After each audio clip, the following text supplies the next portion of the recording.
Commander Jack Morrison stood on the bridge of the UES Liberty, watching the main screen with wide eyes. The massive Draconian fleet that had been there just minutes ago was gone. Not destroyed in the way he understood destruction, but simply erased from existence. No wreckage floated in space. No energy signatures remained. The reptilian armada that had terrorized human colonies for 30 years had vanished like smoke in wind. Lieutenant Amy Carter turned from her console with shaking hands. Her voice came out in a whisper that somehow carried across the silent bridge. The Outer Rim colonies were sending reports that made no sense. The Draconian stronghold at Kepler 442 had been wiped clean. Every ship, every station, every living creature that called that system home was gone. The same reports were coming from dozens of other systems. Captain Lisa Davis contacted them from the reconnaissance ship Aurora. Her ship had been monitoring Draconian movements near the Vega sector when everything changed. One moment, the enemy fleet was there, preparing for what intelligence suggested would be their final push toward Earth. The next moment, empty space stretched where hundreds of warships had been floating. No explosions, no battles, no last desperate transmissions. Just silence. Jack Morrison had been fighting the Draconians for 15 years. He knew their tactics, their weapons, their cruel efficiency in battle. These beings had conquered half the known galaxy, with technology that made human weapons look like throwing rocks.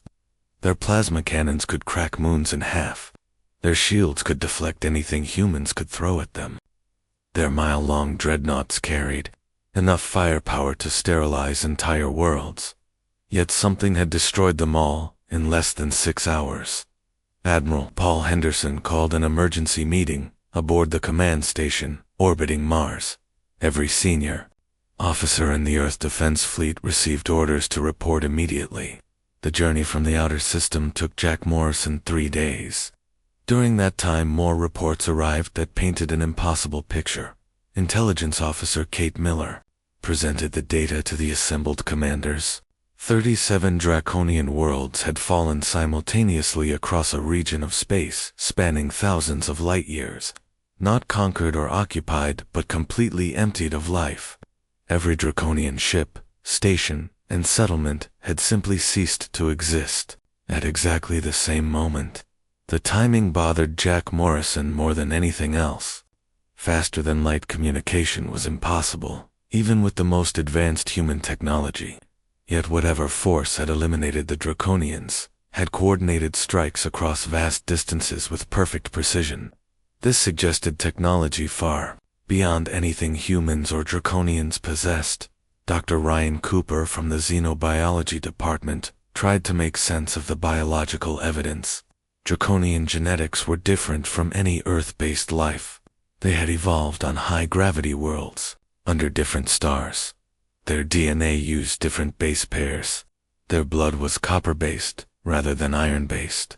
Yet according to sensor readings from the destroyed systems, not even microscopic traces of Draconian biology remained. Communications specialist Helen Brooks had been monitoring all frequencies for any sign of the force responsible for this destruction. Space was usually full of background chatter from various species, trade communications, navigation beacons, emergency signals, and the general electromagnetic noise of civilization. But from the former Draconian territories came absolute silence. General Peter Stone commanded the orbital defense platforms protecting Earth. His job was to prepare for the inevitable Draconian invasion that military analysts had predicted would come within the next 2 years. Suddenly that invasion would never happen. The relief should have been overwhelming, but instead, Stone felt growing dread. Captain Steve Baker reported from the defense platform Marathon that their long-range sensors were detecting something new. Unknown energy signatures were moving through space toward human territory. Not Draconian signatures, but something else entirely. Something that their sensors could barely detect and their computers could not identify. President Claire Johnson addressed the assembled military leaders through a secure hologram link from Earth. The civilian government was struggling to understand what this meant for humanity. For generations, Earth had been preparing for war with the Draconians. Every resource, every scientific advance, every political decision had been shaped by the coming conflict. Now that conflict was over, but humanity had played no part in ending it. Some unknown force had eliminated their greatest enemy without asking permission or offering explanation. The question everyone was afraid to ask out loud was simple. If something could destroy the Draconians so easily, what did that mean for the human race? Ambassador Tom Richards represented Earth in diplomatic contacts with other species. The few remaining alien civilizations that had survived Draconian expansion were also sending panicked messages. Everyone wanted to know what had happened. Everyone was afraid of the answer. Jack Morrison returned to his ship with orders to patrol the edge of human space and watch for any sign of the mysterious force. As the Liberty moved through the darkness between stars, he found himself thinking about his daughter. Back on Earth, she was 7 years old and had never known a world not threatened by war. The Draconians were gone, but something else had taken their place in the darkness. Something powerful enough to erase an entire galactic empire in a few hours. As Jack Morrison stared out at the stars, he wondered if humanity had been saved, or if they had simply encountered a predator so advanced that the Draconians had been nothing more than prey. The war with the Draconians was over, but for the human race, a new and more dangerous chapter was about to begin. 3 days after the last Draconian signal went silent, long-range sensors detected something approaching the solar system. The object moved in ways that made no sense to human physics. It had no visible engines, no heat signature, no electromagnetic emissions. Yet it traveled faster than anything in the known universe, while somehow avoiding the laws that governed space and time. Dr. Ryan Cooper stood in the xenobiology lab aboard the orbital research station, watching the incoming data with growing amazement. The object was clearly artificial, but built using principles that human science could not explain. It seemed to exist in multiple locations at once, creating sensor readings that contradicted each other from moment to moment. Communications. Specialist Helen Brooks had been trying to establish contact for 6 hours. She broadcast on every known frequency using every protocol developed for first contact situations. Mathematical sequences, prime numbers, basic chemistry, and visual patterns that should be universal. The approaching ship ignored all attempts at communication. General Peter Stone watched the tactical displays from Earth Defense Command. His most advanced weapons systems could not achieve a target lock on the alien vessel. Every time the targeting computers tried to focus on it, the readings shifted. The ship appeared to be there and not there at the same time, existing in a state of quantum uncertainty that his officers found deeply unsettling. Captain Steve Baker commanded the orbital defense platform, Marathon, positioned between Earth and the incoming object. His crew reported instrument readings that changed even as they watched. The alien ship registered as being 1 mile long, then 10 miles, then appearing as nothing more than a small probe. Temperature readings showed it was both freezing cold and burning hot simultaneously. President Claire Johnson convened an emergency session with world leaders. The situation was unprecedented in human history. First contact protocols assumed that alien visitors would follow the same physical laws as everything else in the universe. This ship seemed to operate outside those laws entirely. The breakthrough came when the alien vessel finally responded to human communications.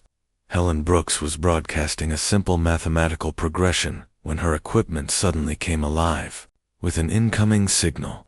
The message arrived in perfect English, with no accent or mechanical distortion. The voice sounded completely human, but carried an authority that made everyone who heard it stop what they were doing. The message was brief and direct. The speakers identified themselves as the ones who had eliminated the Draconian threat. They requested an audience with representatives of the human species. Admiral Paul Henderson found himself in a situation no military commander had ever faced.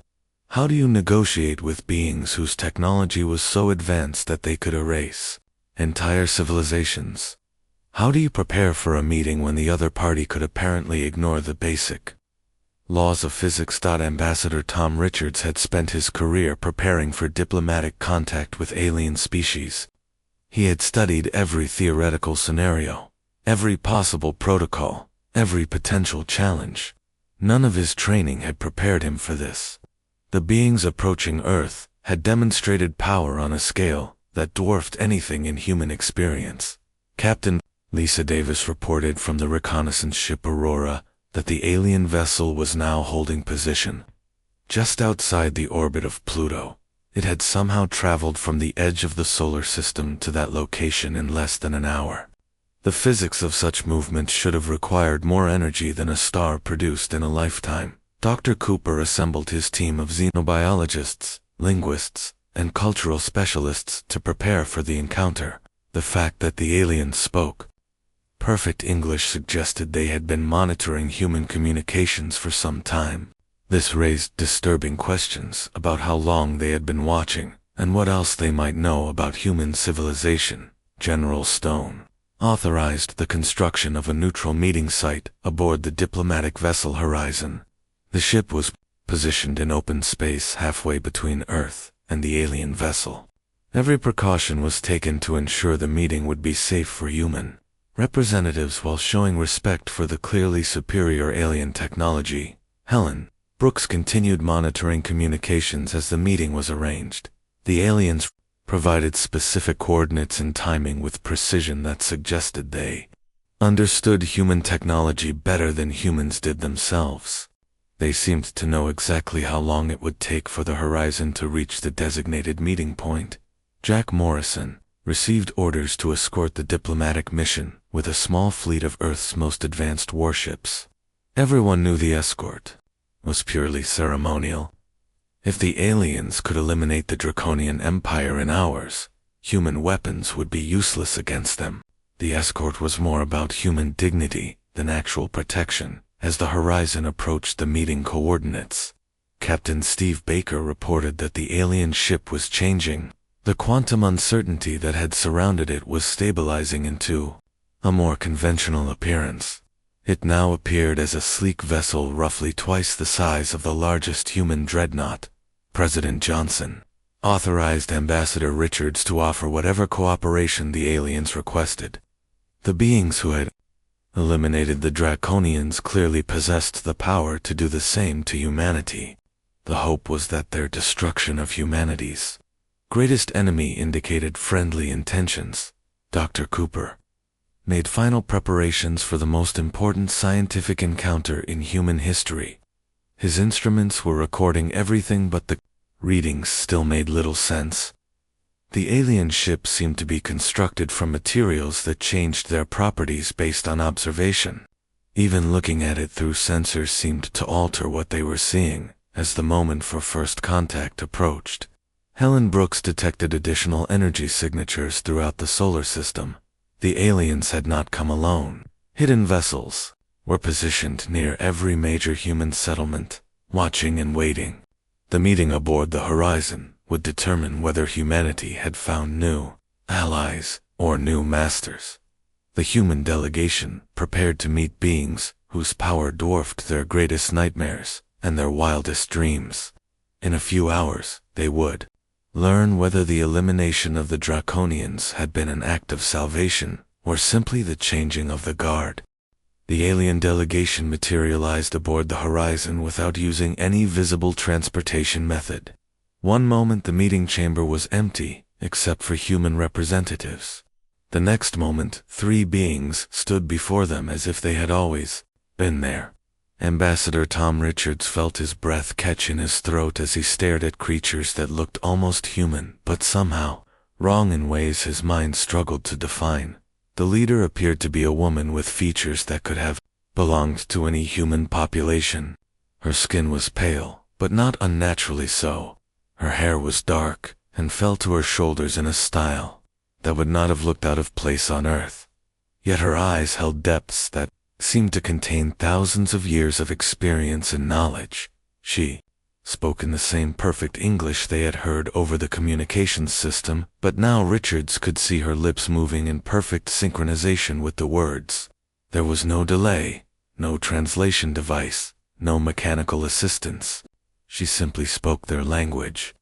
As naturally as breathing, her companions were similarly human-like, but with the same indefinable strangeness. The male figure stood slightly behind and to the left, his face showing features that suggested mixed ancestry from multiple Earth populations.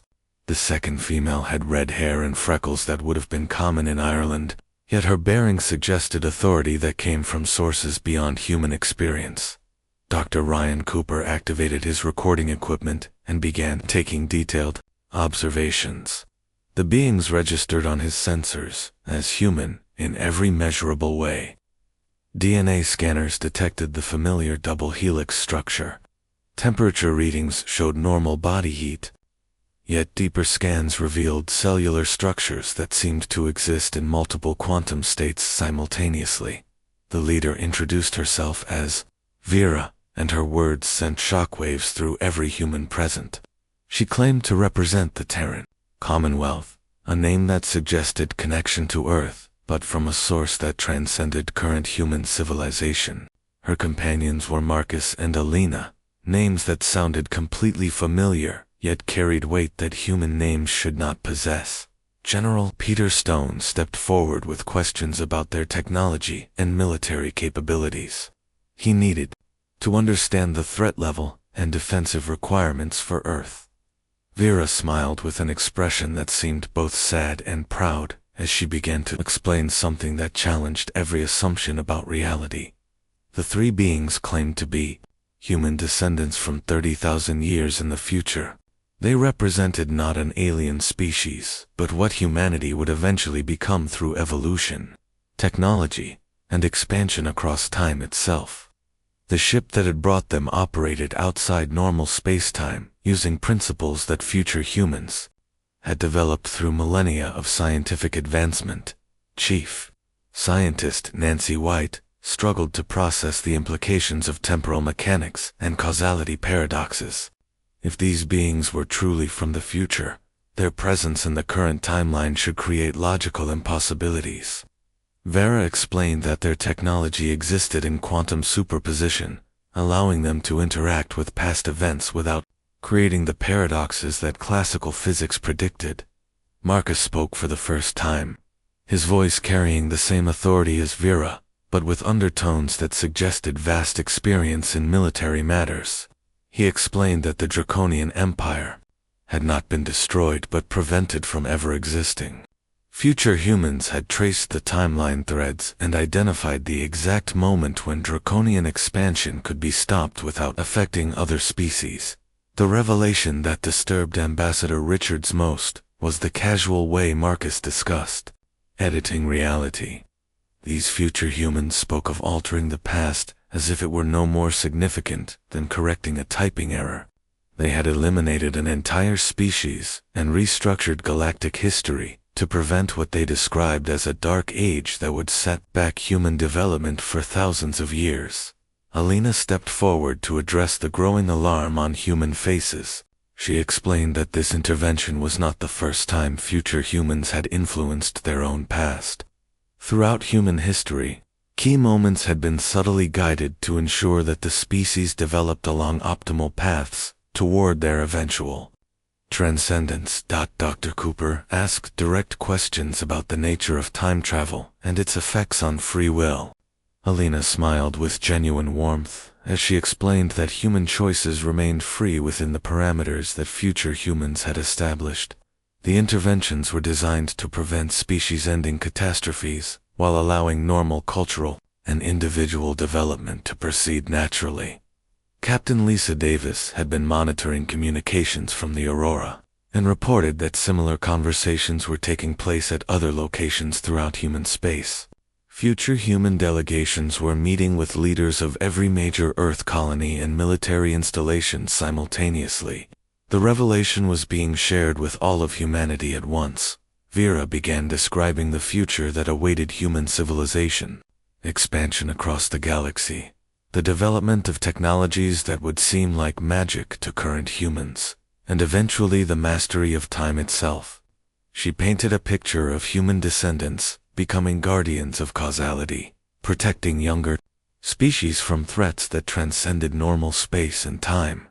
General Stone asked, the question that everyone was thinking but afraid to voice. If future humans could eliminate the Draconians so easily, what was to prevent them from eliminating current humanity if they disapproved of present choices?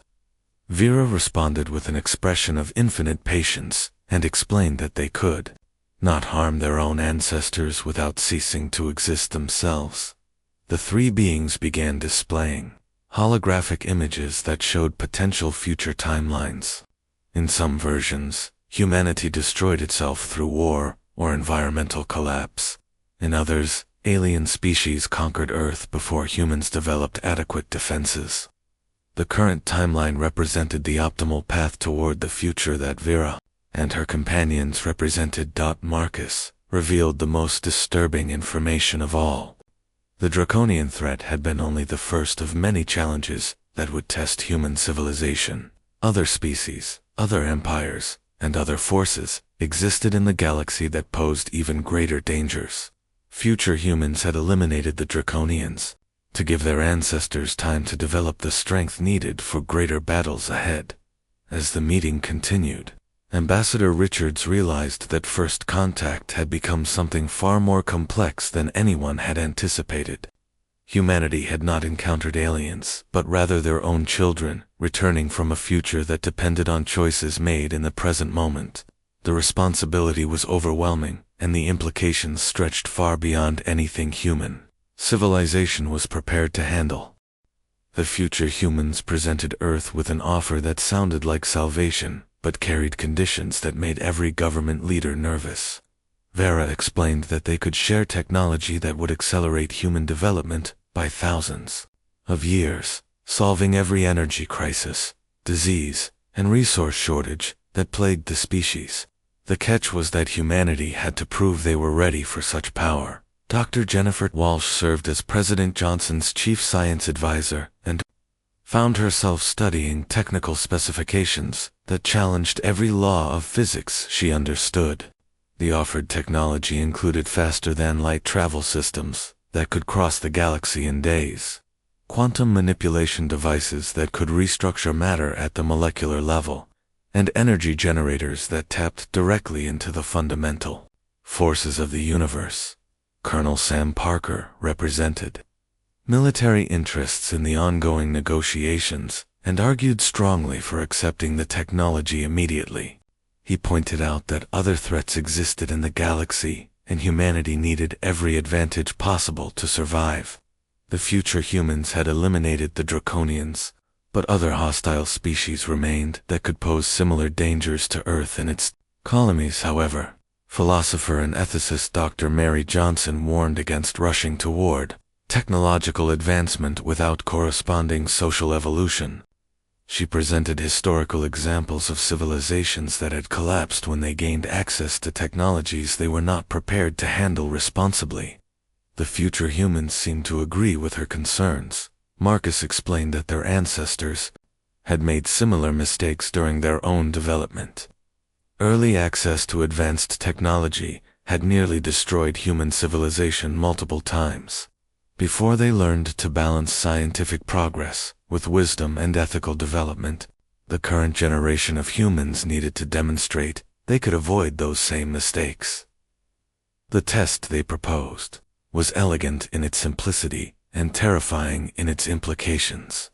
The future humans would leave behind a single device that could function as either the ultimate tool for peace or the ultimate weapon of destruction. Humanity would choose how to use it without any guidance or restrictions from their descendants. Alina described the device as a quantum resonance manipulator that could be programmed for any number of functions. In one configuration, it could generate unlimited clean energy that would solve every environmental problem on Earth. In another configuration, it could serve as a planet-killing weapon that would make nuclear bombs look like firecrackers in comparison. President Johnson assembled a global council that included every major world leader to discuss the implications. Prime Minister Robert Shaw of the European Federation argued that the energy application could save human civilization from the climate disasters that threaten to destroy industrial society within the next century. Chancellor Lisa Brown, representing the African Continental Union, worried about the military applications and the possibility that the device would trigger new arms races between human nations. Premier Alex Thompson from the Asian Cooperation Zone pointed out that any technology advanced enough to solve humanity's problems would also be advanced enough to destroy the species entirely. The debates continued for weeks while the future humans waited patiently in orbit around Earth. Vera met with scientists and explained theoretical principles that would revolutionize human understanding of physics.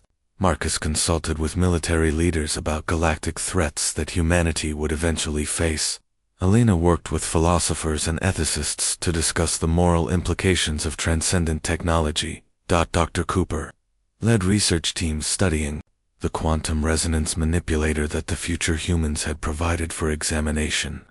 The device was roughly the size of a briefcase, but contained mechanisms that seemed to exist in folded dimensions beyond normal three-dimensional space.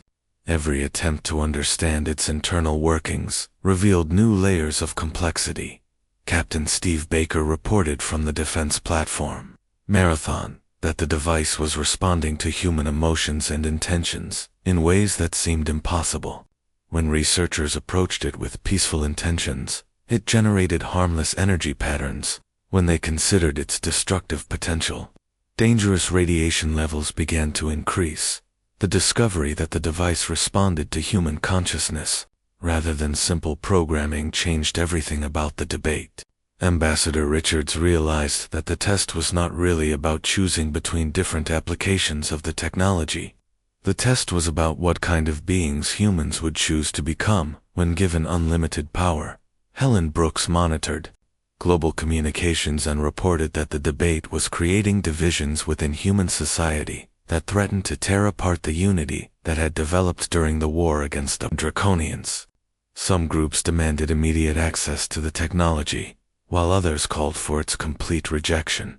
General Stone found himself caught between competing pressures from military leaders who wanted the weapons, potential, and civilian authorities who feared the consequences of such power.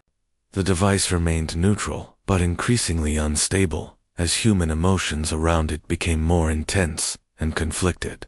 Dr. Walsh made a breakthrough discovery that changed her understanding of the entire situation. The quantum resonance manipulator was not actually a single device, but rather a template that could create unlimited copies of itself. Whatever humanity chose to do with the original would be replicated across their entire civilization. The implications were staggering. If humans chose to use it as an energy source, unlimited clean power would become available everywhere. If they chose to use it as a weapon, every nation, and eventually every individual, could possess planet-destroying capability. The choice would define not just current policy, but the entire future of human civilization. Vera visited Earth personally for the first time, and walked among present-day humans without any protective equipment or obvious technology. She appeared completely normal, except for her eyes that seemed to hold depths of experience no current human could match. Her presence reminded everyone that they were being judged by their own descendants, as global tensions rose and the deadline for decision approached. Jack Morrison found himself thinking about his daughter and the world she would inherit. The choice facing humanity was not really about technology or power. It was about trust, wisdom, and the kind of species they wanted to become as they took their first steps toward the stars. As global tensions reached dangerous levels over the quantum resonance manipulator, an unexpected solution emerged from the most unlikely source. Dr. Kevin Adams was a young graduate student working on consciousness studies at a small university in Ohio when he proposed a theory that changed everything. He suggested that the choice itself was more important than the device, and that humanity needed to prove they could make difficult decisions collectively, rather than fragmenting into competing factions. Captain Susan Miller commanded the research vessel Discovery that had been monitoring the device continuously since its arrival.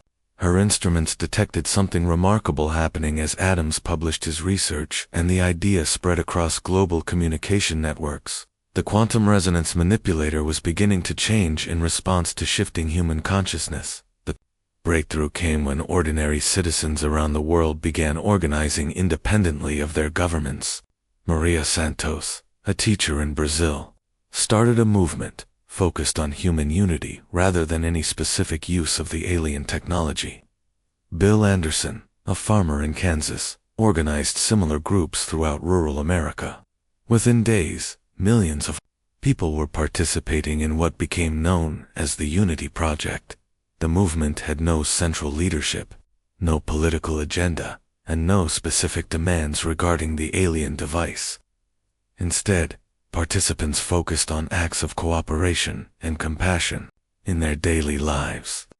They helped neighbors, resolved local conflicts peacefully, and demonstrated that humans could work together without coercion or external pressure. Commander Joe Davis monitored global communications from the Orbital Command Center and reported an unprecedented phenomenon. As more people joined the Unity Project, the quantum resonance manipulator began transforming on its own. The device was evolving beyond its original parameters, becoming something entirely different from what the future humans had provided. Dr. Cooper led scientific teams studying the transformation and discovered that the device was responding to collective human consciousness rather than individual intentions. As humanity demonstrated greater unity and cooperation, the technology became more beneficial. When divisions deepened and conflicts arose, it became more dangerous and unstable. The device began exhibiting properties that no one had anticipated. Instead of being a tool that humans could use for energy or weapons, it was becoming something that would use humans as components in a larger system. The quantum manipulator was evolving into a consciousness bridge that could connect human minds across the planet without destroying individual identity. President Johnson consulted with world leaders as reports came in from every continent. The Unity Project was spreading without any central coordination or government support. People were choosing cooperation over competition, understanding over hatred, and collective wisdom over individual power. The movement seemed to be guided by principles that transcended normal human behavior. Vera and her fellow future humans observed the transformation with expressions that mixed pride and concern. Marcus explained that this moment was more crucial than any military victory or technological advancement. The evolution of human consciousness represented the first step toward becoming the kind of beings that could handle transcendent power responsibly. Alina revealed that every advanced species in the galaxy faced a similar test when they encountered technology that could either elevate or destroy them. Most species failed and either destroyed themselves or stagnated at levels far below their potential. Only those that learned to act as unified civilizations, while maintaining individual freedom, could progress to higher stages of development. The quantum resonance manipulator completed its transformation during a synchronized global demonstration where over 3 billion people participated in acts of kindness and cooperation within a single 24-hour period. The device became a network node that connected humans' consciousness, while enhancing rather than replacing individual thought and creativity. Dr. Walsh studied the effects of the consciousness bridge and found that it allowed humans to share experiences and emotions directly while maintaining complete personal autonomy. People could understand each other at levels previously impossible, but remained free to make their own choices and maintain their own beliefs and personalities. General Stone discovered that the military applications he had worried about were no longer relevant. The evolved device made warfare between humans virtually impossible by allowing potential enemies to understand each other's perspectives directly. Conflicts could still arise, but they would be resolved through enhanced communication rather than violence. Jack Morrison experienced the consciousness bridge firsthand during a test activation and found himself briefly connected to thousands of other human minds. The experience was overwhelming but also profoundly moving as he felt the hopes, dreams, and fears of people around the world. For the first time, he truly understood what it meant to be part of a species rather than just an individual. The future humans prepared to return to their own time as their mission neared completion. Vera explained that this moment when humanity chose cooperation over competition was the pivotal point that led to their advanced civilization. The consciousness bridge would eventually evolve into technologies that allowed humans to transcend the normal limitations of space and time. Admiral Henderson stood with President Johnson watching the future human ship prepare for departure. The vessel began to fade as it shifted back into quantum superposition, existing in multiple times simultaneously, before they vanished completely. Vera transmitted a final message that would guide human development for generations. She revealed that humanity's greatest enemy had never been the Draconians or any external threat. Their greatest challenge had always been learning to work together as a single species while celebrating their diversity. The consciousness bridge would help future generations remember that individual strength came from collective wisdom. As the future humans disappeared into the quantum foam between dimensions, Earth began a new chapter in its development. The age of galactic humanity was about to begin, and for the first time in their species' history, they would face it united.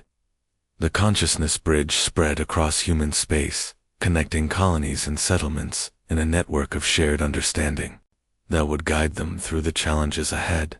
Jack Morrison returned to his ship, knowing that his daughter would grow up in a world fundamentally different from the one he had known. Humans were still individuals with their own dreams and goals, but they were also part of something larger that could accomplish things no single person could imagine. The stars were calling, and humanity was finally ready to answer as one species with millions of voices.